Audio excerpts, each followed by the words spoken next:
नमस्कार, prime news देख रहे हैं आप। आपके साथ मैं हूं शिखा सरोज सिंह और वक्त हो चला है उत्तराखंड प्राइम का। बुलेटिन की शुरुआत बड़ी जानकारी से करते हैं, जहां यूपी के दौरे पर सीएम पुष्कर सिंह धामी ने उत्तराखंड में जल्द ही समान नागरिक संहिता लागू की जाएगी ये कहा है और इसके लिए विधानसभा में कार्रवाई को आगे बढ़ाई जाएगी। उन्होंने वृंदावन के वात्सल्य ग्राम में साध्वी ऋतभरा के उम्र के 60 वर्ष पूरे होने पर आयोजित 3 दिवसीय पष्टिपूर्ति महोत्सव में अपने संबोधन में ये बात कही है। साथ ही उन्होंने कहा कि यूसीसी सभी धर्मों के लोगों के लिए व्यक्तिगत कानूनों का एक सामान्य कोड है।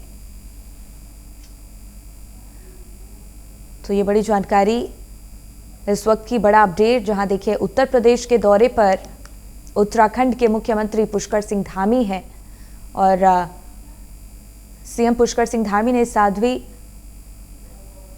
ऋतभरा के 60 वर्ष पूरे होने पर उन्हें बधाई दी है। उत्तराखंड में यूसीसी को जल्द लागू करने की भी उन्होंने बात कही है।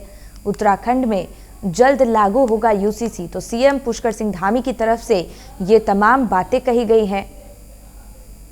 बड़ी जानकारी, जहां उत्तर प्रदेश के दौरे पर उत्तराखंड के मुख्यमंत्री पुष्कर सिंह धामी हैं और उत्तराखंड में यूसीसी लागू होने को लेकर सीएम पुष्कर सिंह धामी ने कई अहम बातें कही। आपको बता दें, यूपी के दौरे पर सीएम धामी ने उत्तराखंड में जल्द ही समान नागरिक संहिता लागू करने की बात कही है और इसके लिए उन्होंने कहा विधानसभा में कार्रवाई को आगे बढ़ाई जाएगी। उन्होंने वृंदावन के वात्सल्य ग्राम में साध्वी ऋतभरा के उम्र के 60 वर्ष पूरे होने पर आयोजित 3 दिवसीय पष्टिपूर्ति महोत्सव में अपने संबोधन में ये तमाम बातें कही हैं। उत्तराखंड में जल्द लागू होगा यूसीसी, तो सीएम पुष्कर सिंह धामी ने ये तमाम बातें कही हैं। उत्तर प्रदेश के दौरे पर उत्तराखंड के मुख्यमंत्री पुष्कर सिंह धामी पहुंचे हैं। उत्तराखंड में यूसीसी को जल्द लागू करने की भी उन्होंने बात कही है।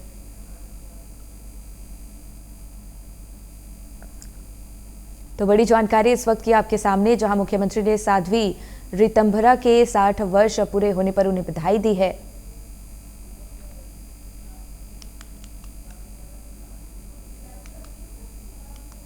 आपको बता दें, 3 दिवसीय पष्टिपूर्ति आयोजित हुआ है और महोत्सव में अपने संबोधन में सीएम पुष्कर सिंह धामी ने ये तमाम बातें कही हैं। उन्होंने कहा कि यूसीसी सभी धर्मों के लोगों के लिए व्यक्तिगत कानूनों का एक सामान्य कोड है।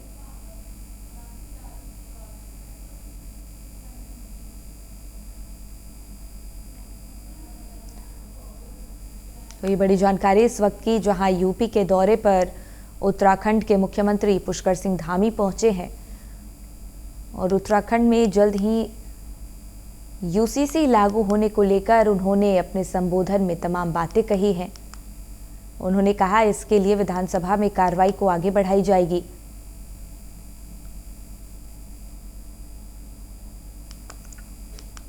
और वृंदावन के वात्सल्य ग्राम में साध्वी ऋतभरा के उम्र के 60 वर्ष पूरे होने पर आयोजित 3 दिवसीय पष्टिपूर्ति महोत्सव में अपने संबोधन में उन्होंने तमाम बातें कही हैं।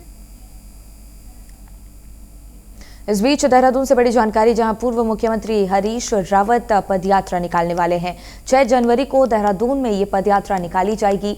हरीश रावत ने अपनी यात्रा को समर्पित किया है राहुल गांधी की भारत न्याय यात्रा को समर्पित किया है उन्होंने। हरीश रावत इस यात्रा के जरिए कई मुद्दे उठाएंगे। डिस्पेंसरी रोड स्थित राजीव गांधी कॉम्प्लेक्स से ये यात्रा शुरू होगी। गांधी पार्क देहरादून में यात्रा समाप्त की जाएगी।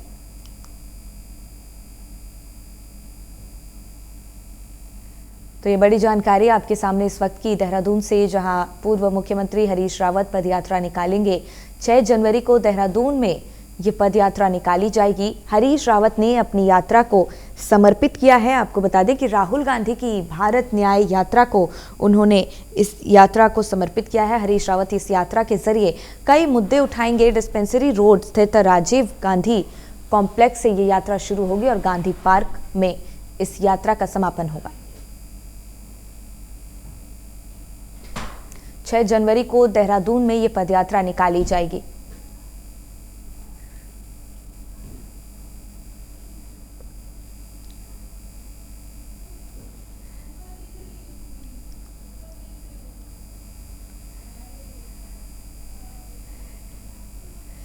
तो गांधी पार्क में ये यात्रा समाप्त होगी और पूर्व मुख्यमंत्री हरीश रावत ये पदयात्रा निकालेंगे। बड़ा अपडेट इस वक्त का देहरादून से। 6 जनवरी को देहरादून में ये पदयात्रा निकाली जाएगी और पूर्व सीएम हरीश रावत ने अपनी यात्रा को समर्पित किया है।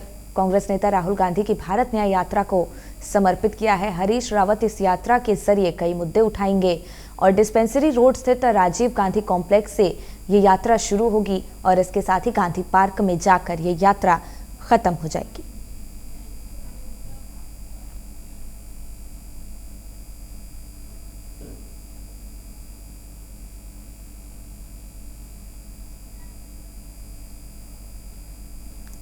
तो ये बड़ी जानकारी देहरादून से, जहां हरीश रावत इस यात्रा के जरिए कई अहम मुद्दे उठाएंगे। डिस्पेंसरी रोड स्थित राजीव गांधी कॉम्प्लेक्स से ये यात्रा शुरू होगी और गांधी पार्क देहरादून में ये यात्रा समाप्त होगी।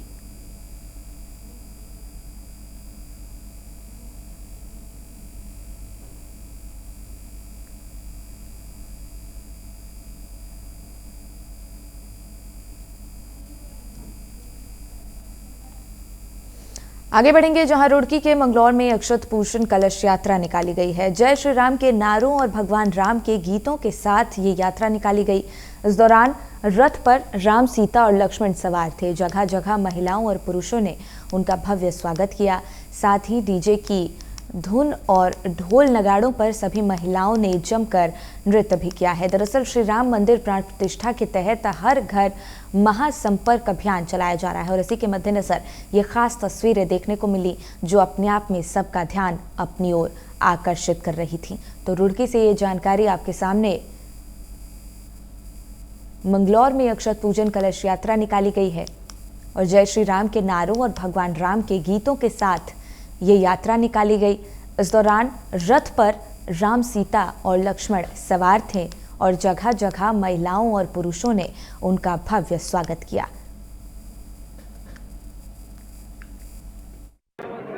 ये आज अक्षत पूजन, कलश पूजन की यात्रा हुई है और पूरे देश में क्या पूरे विश्व में ये कलश जा रहा है। राम, प्रभु श्री राम के अयोध्या से सबके लिए निमंत्रण, पीले चावल और हल्दी इसमें आई है। वो हर भक्त के घर पहुंचेगा संदेश और सभी भक्तों को प्रभु राम का बुलावा आया है, इसलिए इस कलश की पूजा ये निमंत्रण है। सबने बड़े आनंद से इसको किया है पूरे देश में, विदेश में। और 22 तारीख को भगवान श्री राम अपने भव्य मंदिर में विराजमान होने वाले हैं।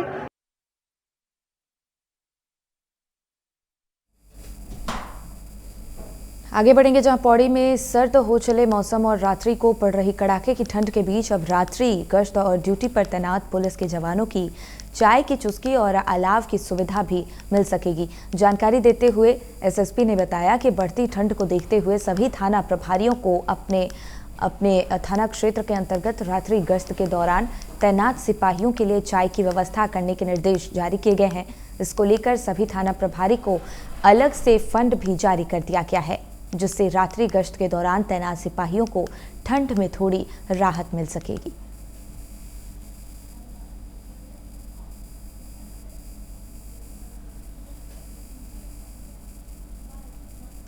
तो पौड़ी से ये जानकारी आप तक पहुंचा रहे हैं, जहां रात में ड्यूटी पर तैनात पुलिस कर्मियों को चाय की सुविधा मिलेगी। एसएसपी ने ठंड को देखते हुए ये दिशा निर्देश जारी किए हैं, जिससे रात्रि में ड्यूटी पर तैनात सिपाहियों को ठंड से थोड़ी राहत मिल सकेगी। तो कड़ाके की ठंड के बीच अब रात्रि गश्त और ड्यूटी पर तैनात पुलिस के जवानों को चाय की चुस्की और अलाव की सुविधा भी मिल सकेगी। जानकारी देते हुए एसएसपी ने बताया कि बढ़ती ठंड को देखते हुए सभी थाना प्रभारियों को अपने अपने थाना क्षेत्र के अंतर्गत रात्रि गश्त के दौरान तैनात सिपाहियों के लिए चाय की व्यवस्था करने के निर्देश जारी किए गए हैं और इसको लेकर सभी थाना प्रभारी को अलग से फंड भी जारी कर दिया गया है, जिससे रात्रि गश्त के दौरान तैनात सिपाहियों को ठंड से थोड़ी राहत मिल सकेगी।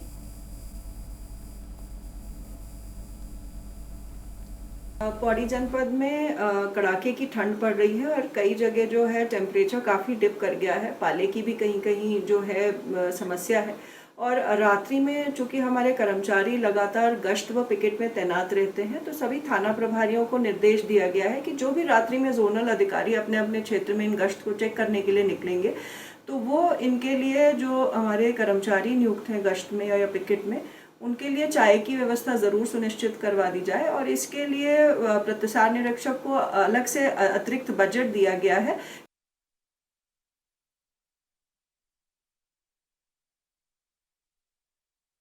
एसपी ने ठंड के मद्देनजर ये तमाम दिशा निर्देश जारी किए हैं। पौड़ी से ये पूरी जानकारी आपको दे रहे हैं।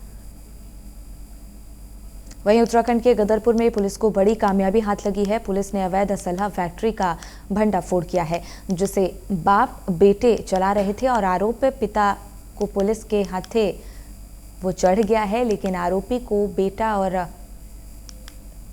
अन्य आरोपी मौके से फरार हो गए हैं, जिनकी पुलिस तलाश में जुटी हुई है। इसके पास से अवैध रूप निर्मित भारी मात्रा में अवैध हथियार को बनाने के उपकरण भी बरामद किए गए हैं। आरोपी ने बताया कि वो असलहा बनाकर रामपुर, रुद्रपुर, किच्छा, हल्द्वानी, बाजपुर, कालाडूंगी आदि स्थानों पर 5-5 हज़ार रुपये प्रति तमंचे से हिसाब से वो बेचता था।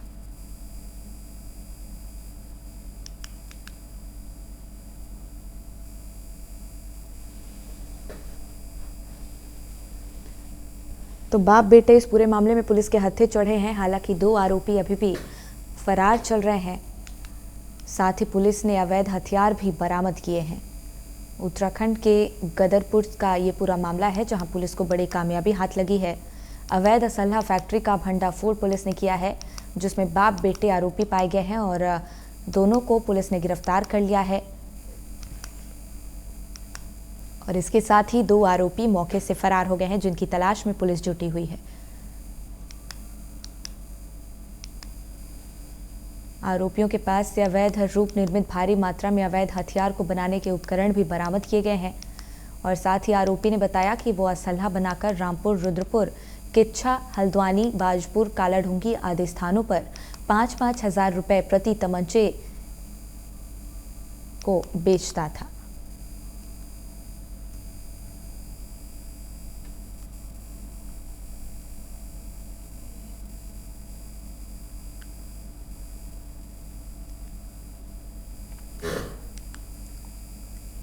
वहीं उत्तराखंड में बाघों की ताकत लगातार बढ़ती जा रही है और इस समय बाघों की संख्या 570 से अधिक होने का अनुमान लगाया गया है। अकेले कॉर्बेट पार्क में ही लगभग 270 बाघों की गिनती की गई है। हालांकि इनमें से कई बाघ आदमखोर भी हैं, जो कि वन विभाग के लिए चुनौती बना हुआ है और उत्तराखंड के कई क्षेत्रों में रहने वाले लोग इन आदमखोर बाघों को पकड़ने के लिए गुहार लगा रहे हैं।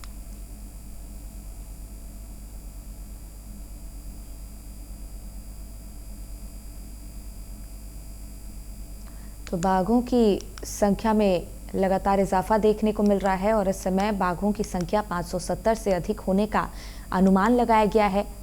अकेले अगर कॉर्बेट पार्क की बात करें तो लगभग 270 बाघों की गिनती की गई है। हालांकि इनमें से कई बाघ आदमखोर भी हैं, जो कि वन विभाग के लिए एक चुनौती बनी हुई है और उत्तराखंड के कई क्षेत्रों में रहने वाले लोग इन आदमखोर बाघों को पकड़ने के लिए गुहार लगा रहे हैं। बाघों की समस्या से निपटने के लिए उनको पकड़ने का जो है वो समाधान परमानेंट कोई इस तरह का कोई समाधान या सॉल्यूशन नहीं है।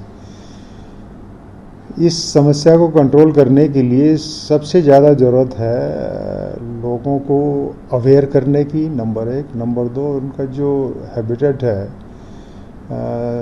स्पीशीज़ स्पेसिफिक, उसके संबंध में काम करने की आवश्यकता है, ताकि और कुछ आवश्यक ये है कि जो इस तरह के हॉटस्पॉट्स हैं जहाँ पे ये घटनाएं ज़्यादा होती हैं,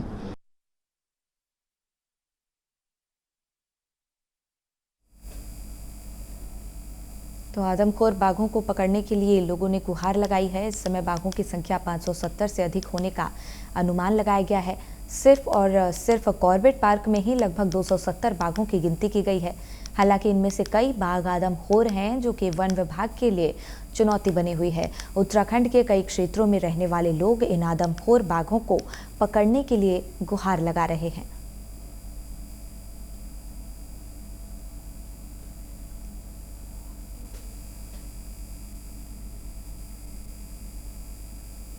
आगे बढ़ेंगे जहां नव वर्ष 2024 के जश्न को लेकर पुलिस ने कमर कस ली है और जश्न के दौरान हुड़दंग मचाने वाले लोगों पर पुलिस की पैनी नजर रहेगी। शराब पीकर हुड़दंग करने वालों को सबक सिखाते हुए पुलिस हवालात पहुंचाएगी और एसएसपी प्रमेंद्र सिंह डुबाल ने इसको लेकर सभी थाना प्रभारियों को सख्त निर्देश जारी कर दिए हैं। साथ ही रैन बसेरे में ठहरे लोगों की व्यवस्था जांचने के साथ ही शहर में कहीं भी सड़कों पर पड़े गरीब लोगों के लिए गर्म कपड़ों की व्यवस्था कराने और सभी पुलिस कर्मियों को उन्होंने आदेश जारी किए हैं।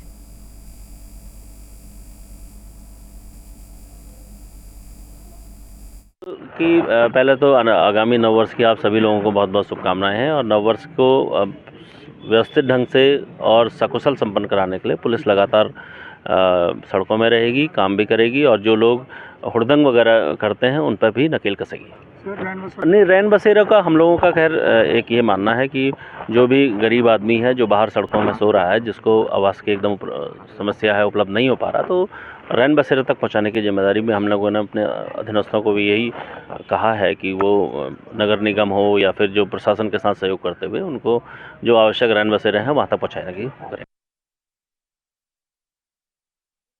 सतपुली में एक बार फिर से 6 दिवसीय नयार घाटी पंचायत महोत्सव का रंगारंग कार्यक्रम आयोजित किया गया। कार्यक्रम में पूर्व मुख्यमंत्री त्रिवेंद्र सिंह रावत ने बतौर मुख्य अतिथि शिरकत की। इस दौरान कार्यक्रम के आयोजक जगदम्बा प्रसाद डंगवाल ने सभी अतिथियों का जोरदार स्वागत किया। पूर्व मुख्यमंत्री त्रिवेंद्र सिंह रावत ने परंपराओं को आगे बढ़ाने के लिए इस प्रकार के आयोजनों का होना आवश्यक बताया है और ये भी कहा कि इस प्रकार के सांस्कृतिक आयोजनों से आने वाली युवा पीढ़ी भी अपनी परंपराओं से रूबरू होती है। इस मौके पर उन्होंने अपने कार्यकाल की उपलब्धियां भी गिनवाई हैं।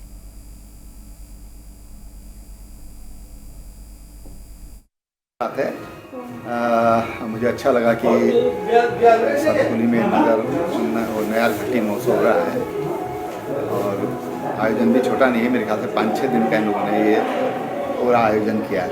आयोजनकर्ताओं को बहुत बधाई है, बहुत शुभकामनाएं हैं और जो क्षेत्र के लोग यहाँ पर आए उनको भी हमारी मंगल कामनाएँ हैं।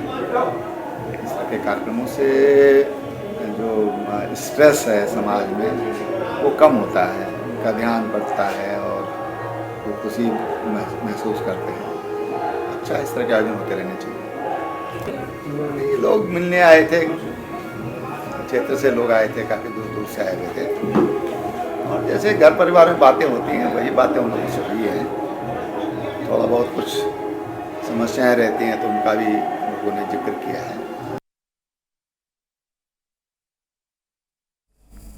सतपुली में एक बार फिर से 6 दिवसीय नयार घाटी पंचायत महोत्सव का रंगारंग कार्यक्रम आयोजित किया गया और इस कार्यक्रम में पूर्व मुख्यमंत्री त्रिवेंद्र सिंह रावत ने बतौर मुख्य अतिथि शिरकत की। इस दौरान कार्यक्रम के आयोजक जगदम्बा प्रसाद डंगवाल ने सभी अतिथियों का जोरदार स्वागत किया। पूर्व मुख्यमंत्री त्रिवेंद्र सिंह रावत ने परंपराओं को आगे बढ़ाने के लिए इस प्रकार के आयोजनों का होना आवश्यक बताया और साथ ही कहा कि इस प्रकार के सांस्कृतिक आयोजनों से आने वाली युवा पीढ़ी भी अपनी परंपराओं से रूबरू होती है और इस मौके पर उन्होंने अपने कार्यकाल की उपलब्धियां भी गिनवाई।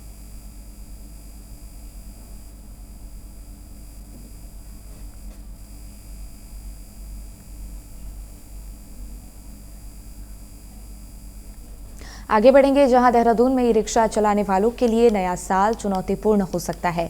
आरटीए की बैठक में कई मुख्य मार्गों पर ई रिक्शा संचालन पर प्रतिबंध लगाने की बात की गई है। तो आरटीओ का कहना है कि मुख्य मार्गों पर चलते ई रिक्शा अपनी धीमी रफ्तार के चलते अक्सर जाम का कारण बनते हैं, जिस वजह से कई मार्गों पर इन पर पूर्ण रूप से प्रतिबंध लगाने का निर्णय लिया गया है।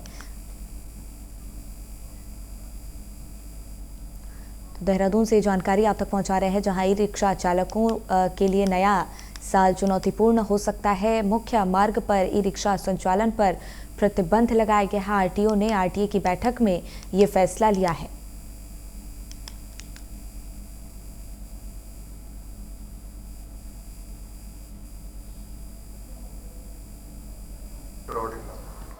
तो उसके लिए क्या है कि मान लो जो बल्लूपुर साइड से आ रही गाड़ियाँ तो प्रभात सिनेमा के पहले रुक जाएं। अभी रुकती भी हैं, वो आगे तक नहीं आती हैं। उसके बाद जो 5 नंबर का रूट है आईएसबीटी से, वो रेलवे स्टेशन से लौट जाए वो और इधर सर्वे चौक से लौट जाए जो संसधारा वाली है और उधर धर्मपुर वाली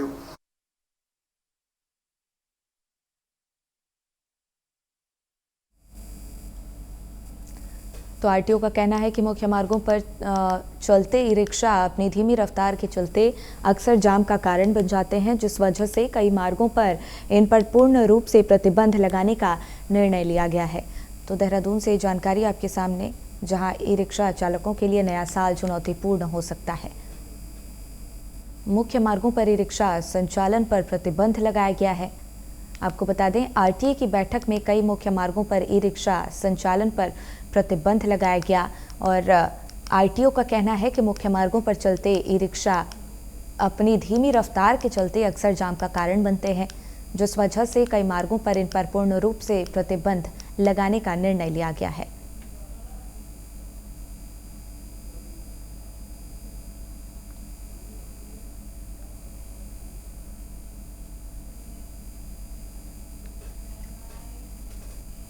आगे बढ़ेंगे, जहां देहरादून में 8 से 9 दिसंबर को देहरादून में संपन्न हुई ग्लोबल इन्वेस्टर्स समिट के लिए जिस तरह एमडीडीए ने शहर के विभिन्न मार्गों को सजाने संवारने का काम किया था, उसी तर्ज पर अब प्राधिकरण शहर के 80 किलोमीटर अन्य मार्गों का भी सौंदर्यीकरण कार्य करेगा।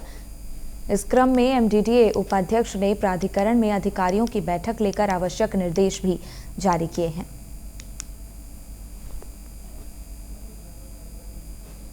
तो देहरादून से जानकारी आप तक पहुंचा रहे हैं। खबर देहरादून से है, जहां बीजेपी के विधायक ने राम मंदिर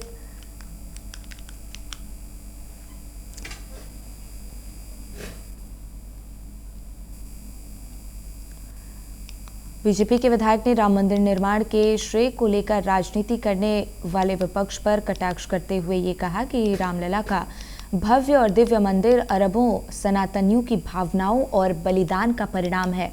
उन्होंने आरोप लगाया कि देश गवाह है कि कांग्रेस समेत तमाम विपक्ष ने मंदिर कार सेवकों का नरसंहार किया और ध्वस्त तथा कथित बाबरी मस्जिद को पुनः बनाने का सार्वजनिक वादा बतौर पीएम नरसिम्हा राव ने किया और पहली किश्त के तौर पर एक साथ 3 राज्यों की भाजपा सरकार बर्खास्त की।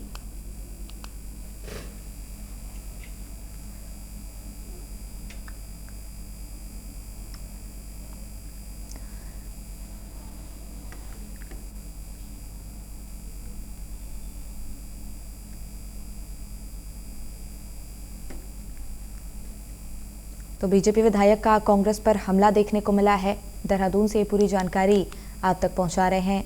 राम मंदिर निर्माण के श्रेय को लेकर कटाक्ष किया गया है। उन्होंने आरोप लगाया कि देश गवाह है कि कांग्रेस समेत तमाम विपक्ष ने मंदिर कार सेवकों का नरसंहार किया। तो बीजेपी विधायक का कांग्रेस पर जोरदार हमला देखने को मिला।